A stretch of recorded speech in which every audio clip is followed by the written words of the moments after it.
Bonjour à tous, moi c'est Audrey, je suis praticienne shiatsu et passionnée de santé équine. Et tous les vendredis, je me mets au défi de vous partager un maximum d'informations et de pistes de réflexion sur un sujet lié à la santé de vos compagnons à crinière. J'embarque donc avec moi pour parler physiologie, émotions et relations, avec beaucoup de bonne humeur et surtout de la passion. C'est parti, je vous souhaite une bonne écoute.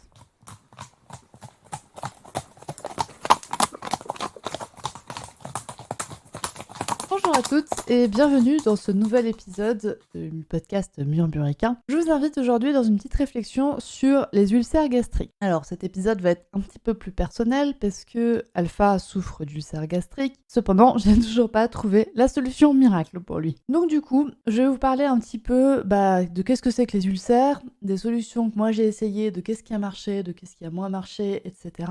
On va en parler ensemble. N'hésitez pas, donc du coup, je vous l'ai dit dès le début, Alpha souffre d'ulcères gastriques et il en souffre toujours. Donc du coup, j'ai toujours pas de solution qui est vraiment très pérenne pour lui. Et si vous avez des retours, si vous avez des choses que j'oublie dans cet épisode, n'hésitez pas à me faire vos propres retours pour peut-être m'aider moi et aider les autres. Parce que je vous rappelle que le but de ce podcast, c'est d'aider les propriétaires de chevaux et donc d'aider les chevaux pour qu'ils aient une meilleure vie. Premièrement, on va donc parler de la cause des ulcères. Ce qu'il faut savoir, c'est que le cheval n'a pas de vésicule biliaire. Ce qui veut dire que la bile se déverse en continu dans son estomac. Son estomac produit de l'acide gastrique en continu. Donc lorsque l'estomac est vide, l'acide gastrique va attaquer les parois de l'estomac et commencer à les digérer, provoquant ainsi des ulcères. Donc vous l'avez compris, la première chose à vérifier quand votre cheval souffre d'ulcères, c'est qu'il ait accès à du fourrage en continu. J'ai bien dit fourrage en continu, ça ne veut pas forcément dire à volonté. Ça veut dire que vous pouvez adopter un système de slow feeding pour réguler l'ingestion de fourrage pour votre cheval.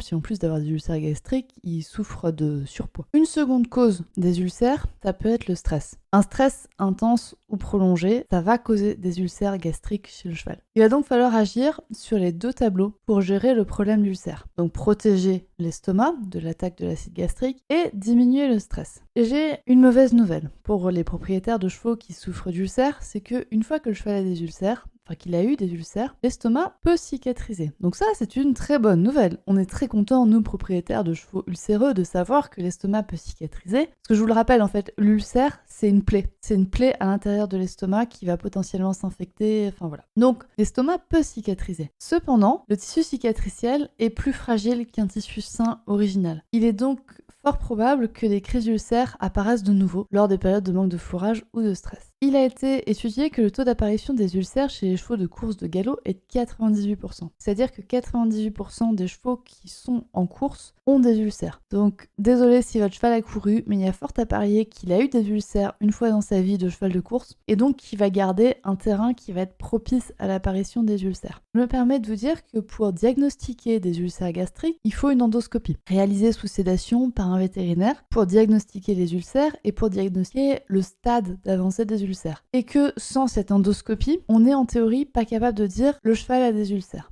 Vous allez pouvoir dire le cheval a peut-être des douleurs gastriques, mais voilà, la seule manière de poser un diagnostic, c'est de faire une endoscopie sous sédation. Cependant, moi, ce que j'ai remarqué, c'est qu'il y a quand même un petit test hyper rapide pour les humains et qui permet de savoir si votre cheval souffre de sensibilité gastrique, on va dire. Donc, c'est pas forcément des ulcères, mais votre cheval a mal au ventre s'il réagit à ce. Pour ça, il faut savoir que l'estomac est localisé sous les côtes, en dorsale de la cage thoracique, c'est-à-dire assez en haut de la cage thoracique. Il est donc impossible de le palper, de le toucher, d'avoir une idée de ce qui se passe en dessous. Par exemple, quand votre cheval a mal aux intestins, vous pouvez appuyer sur les intestins et il va avoir une réaction de douleur, voilà. Pour l'estomac, c'est pas possible. Mais on a un avantage, c'est que l'estomac et le diaphragme sont adjacents. Et donc, s'il y a une inflammation de l'estomac, ça va se répercuter sur le diaphragme, qui va aussi rentrer dans un état inflammatoire et donc être plus sensible. Et le diaphragme s'insère sur le sternum au niveau du passage de sangle. C'est donc à ce niveau qu'on va pouvoir tester la sensibilité du diaphragme du cheval. Donc ça veut dire que si votre cheval réagit au test que je vais vous donner, c'est peut-être qu'il a des douleurs de l'estomac, mais c'est peut-être aussi qu'il a des douleurs juste du diaphragme. On s'entend qu'il a des douleurs juste du diaphragme, qu'il a peut-être de l'emphysème ou quelque chose comme ça. Un cheval qui est très emphysémateux va aussi réagir à ce test. Après, c'est à vous de connaître votre cheval. Je veux dire, si vous faites ce test et que votre cheval n'a jamais toussé une fois fois dans sa vie, bon ben, c'est peut-être pas le diaphragme, c'est certainement l'estomac. Donc pour ça, vous vous placez du côté gauche du cheval. L'estomac est inséré côté gauche, donc souvent le diaphragme est plus réceptif côté gauche. Et vous posez votre main au niveau du passage de sang. Si votre cheval réagit déjà en baissant les oreilles, en pinçant les naseaux, en pinçant les lèvres, en essayant de vous bouffer, et qu'il essaie de dégager votre main, c'est déjà qu'il y a une douleur à cet endroit. Vérifiez bien que votre cheval n'a pas juste assimilé, par exemple, cet endroit au sanglage, enfin voilà. Mais si vous posez juste votre main et que votre cheval réagit, c'est qu'il y a une douleur à cet endroit. Si vous posez votre main, que votre cheval ne réagit pas, vous pouvez aussi gratter le passage de sangle, c'est-à-dire que vous posez vos mains en dessous du cheval et vous remontez le long du passage de sangle avec vos doigts. Attention, ça fait mal. Si votre cheval a des ulcères, ça fait très très mal. Votre cheval qui est hyper gentil, qui toucherait pas une mouche, il va sûrement essayer de se dégager de votre main et il va le faire de manière très forte parce que vous l'avez vraiment agressé au moment-là. On est d'accord, vous lui avez fait vraiment mal, hein. Enfin, j'insiste, mais vraiment, ça fait mal. Il peut donc vous mordre ou essayer de vous frapper du postérieur ou de l'antérieur. Donc méfiez-vous vraiment, même si c'est votre cheval, que vous le connaissez, qui vous ferait pas de mal, qui vous taperait pas, vous allez lui faire mal au moment-là, donc il va vous taper, il va vous mordre. Moi, je l'ai systématiquement en séance. Quand je fais le test, je dis au cavalier, faites gaffe, mets-toi toi en sécurité. C'est-à-dire que vous pouvez par exemple passer de la longe dans un anneau qui est fixé à un mur ou un poteau et vous faites revenir la longe vers vous, comme ça au moins votre cheval va pas pouvoir se retourner pour vous mordre. Donc méfiez-vous vraiment parce que souvent quand je dis au propriétaire méfie-toi, je vais lui faire mal, enfin je pense que je vais lui faire mal, pas sûr encore, et ils me disent non mais t'inquiète, il ferait pas de mal, il est trop gentil. Je fais le test et le cheval essaie de me bouffer. Donc méfiez-vous vraiment, mettez-vous en sécurité, faites le test peut-être avec une autre personne si vous avez des doutes, mais méfiez-vous. Et donc si votre cheval réagit au niveau douleur à ce test, c'est que potentiellement il a des douleurs gastriques ou des douleurs du diaphragme comme on a vu. Donc du coup, si vous faites ce test, vous pouvez déjà premièrement en parler à votre vétérinaire, dire écoute, j'ai vu ce truc là sur internet, je me dis que mon cheval il a peut-être des ulcères, qu'est-ce que t'en penses? Voilà, votre vétérinaire normalement va devoir vous aider. Va devoir vous aider. Il y a un autre moyen qui permet, on va dire, de tester entre gros guillemets si votre cheval a des ulcères ou de la sensibilité gastrique, c'est de lui donner ce qu'on appelle du phosphalugel. C'est du gel de phosphate. Enfin, il y a phosphate dedans et gel. Donc et alu, phosphate d'aluminium. Enfin, je sais plus exactement la composition, mais ça s'appelle du phosphalugel. Donc c'est un produit vétérinaire qui sert de pansement gastrique. C'est assez puissant et très très efficace. Et ça peut donc être un moyen de, on va dire, poser un diagnostic, parce que si votre cheval, il va pas très bien, vous remarquez qu'il est rétif au sanglage, aux jambes, etc., et que vous lui faites une cure de phosphalugel et qu'il va mieux, c'est sûrement qu'il souffrait d'ulcère gastrique avant le phosphalugel. Voilà. Vous avez un peu 2 pistes de réponse. Donc là, vous avez un peu des pistes de test et des pistes de guérison avec le phosphalugel, parce qu'on va pouvoir protéger les ulcères, on va pouvoir protéger l'estomac. Et donc du coup, on l'a vu tout à l'heure, il faut agir sur 2 tableaux pour les ulcères gastriques. Il faut protéger l'estomac et l'aider à cicatriser, à se reconstruire, et potentiellement gérer le stress chez votre cheval. Donc du coup, pour protéger l'estomac, je vous l'ai déjà dit, le premier truc, c'est de vérifier que votre cheval a à manger en continu. Moi, je pensais qu'un cheval qui avait à manger en continu, il n'avait pas d'ulcère. Voilà, moi je pensais ça, donc on va dire, j'ai mis du temps à me dire que Alpha avait ça peut-être des ulcères, parce que dans ma tête, il était au pré, il faisait pas d'exercice, c'est bon, il a pas de raison d'avoir des ulcères, quoi. Et en fait, j'avais oublié le côté de, oui, une fois qu'il a eu des ulcères, il en aura certainement d'autres. Et donc voilà, donc même si votre cheval vit 100% au pré, il est possible qu'il ait des ulcères. Pour protéger l'estomac, vous pouvez penser au gel de lin. Pour faire du gel de lin, vous pouvez le faire vous-même. Il faut faire bouillir des graines de lin entières. Et en le faisant bouillir, vous allez obtenir un espèce de gel,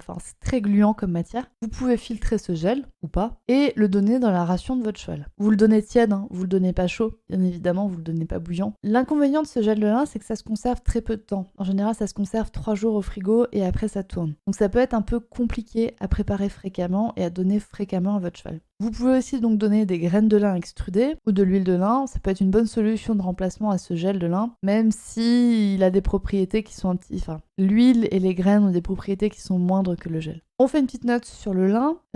Les graines de lin contiennent énormément d'oméga 3. Et ces oméga 3 vont permettre d'améliorer la cicatrisation. Et aussi, ça équilibre bien souvent les rations de nos chevaux qui sont trop riches en oméga 6. Donc pensez-y aussi à l'huile de lin ou aux graines de lin si votre cheval a des petites carences en oméga 6 dans son alimentation. Dans la même veine que le gel de lin et que le phosphalugel, il y a l'aloe vera. L'aloe vera, c'est une plante dont le gel est bénéfique pour la cicatrisation de l'estomac. Personnellement, je suis pas trop fan de cette plante parce que pour des raisons écologiques. Ça pousse à l'autre bout du monde, ça oblige à défricher des parcelles pour planter cette plante. Et en plus, l'aloe vera, ça pousse pas dans le biotope naturel de nos chevaux européens. Donc voilà, moi je suis pas fan de cette plante. Après, c'est efficace pour gérer les ulcères. On peut également donner de l'argile. L'argile va aussi agir comme un pansement gastrique. Attention par contre, l'argile donnée par voie orale peut diminuer les effets d'autres produits. Donc si votre cheval est sous traitement vétérinaire, que vous lui donnez dans la ration, sachez que l'argile peut déséquilibrer votre ration. Donc, ce que je vous conseille, c'est de donner de l'argile à votre cheval autrement que dans la ration et de lui proposer dans un seau d'eau à côté de son seau habituel d'eau propre. Comme ça, vous allez pouvoir laisser le choix à votre cheval et ça va lui permettre de choisir s'il préfère l'eau argileuse ou pas. On peut également s'intéresser à la phytothérapie pour protéger l'estomac. On peut penser notamment aux plantes qui sont... Alors, il va falloir chercher des plantes qui sont riches en ce qu'on appelle du mucilage. Mucilage, ça s'écrit M-U-C-I. 2-L-A-G-E. Donc il va falloir chercher des plantes qui sont riches en mucilage, c'est ce gel qu'on extrait notamment du gel de lin. On va pouvoir penser à la camomille, on va pouvoir penser à la guimauve ou à la réglisse qui vont apaiser ce qu'on appelle le feu de l'estomac et donc aider à la cicatrisation de l'estomac. Et bien évidemment, pour aider l'estomac, on peut penser au shiatsu. Le shiatsu va pouvoir équilibrer les méridiens de l'estomac et peut être une aide qui est très bénéfique pour les chevaux qui souffrent d'ulcères. Alpha, avec une séance de shiatsu, j'arrive à diminuer les ulcères et à ne pas avoir de symptômes pendant environ 3 mois. Donc ça implique de refaire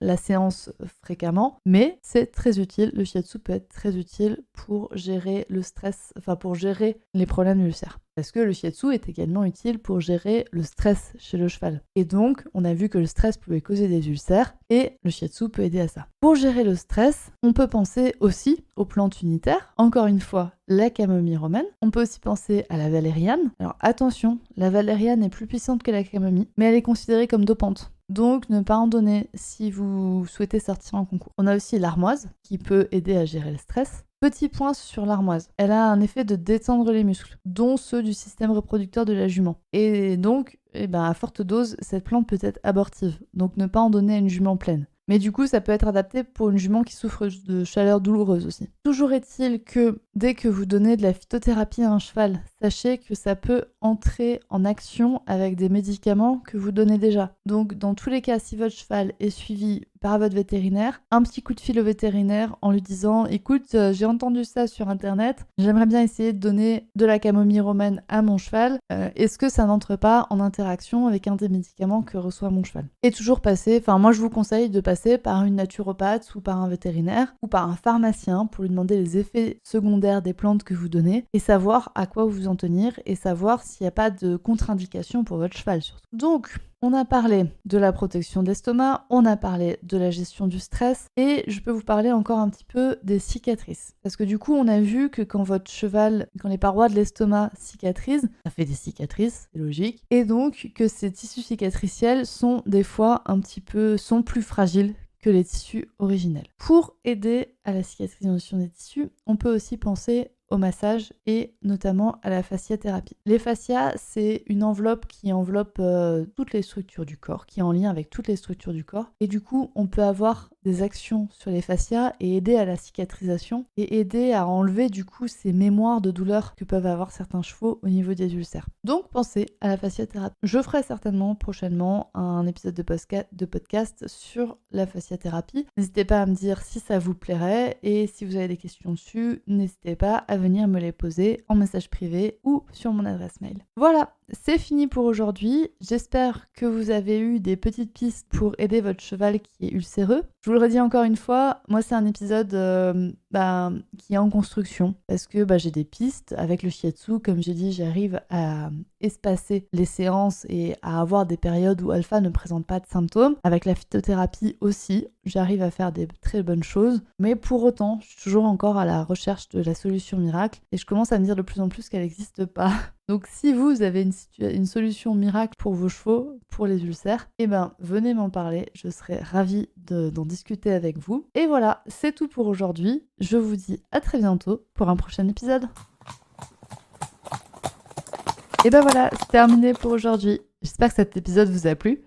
Si c'est le cas, n'hésitez pas à partager le podcast à une personne qui veut aussi en apprendre plus sur les chevaux avec vous. Et retrouvez l'ensemble des informations et des liens en description de l'épisode, ainsi que sur le site www.murmure-animal.fr. Si vous avez des idées, des suggestions, ou si vous avez juste envie de me dire que vous avez trop aimé cet épisode, vous pouvez me laisser des petits mots sur Instagram à murmure.animal.shiatsu. Et n'oubliez pas de vous abonner à Murmuricain sur votre plateforme d'écoute préférée pour ne louper aucun épisode. On se retrouve vendredi prochain pour un nouvel épisode, et sur ce, bon week-end!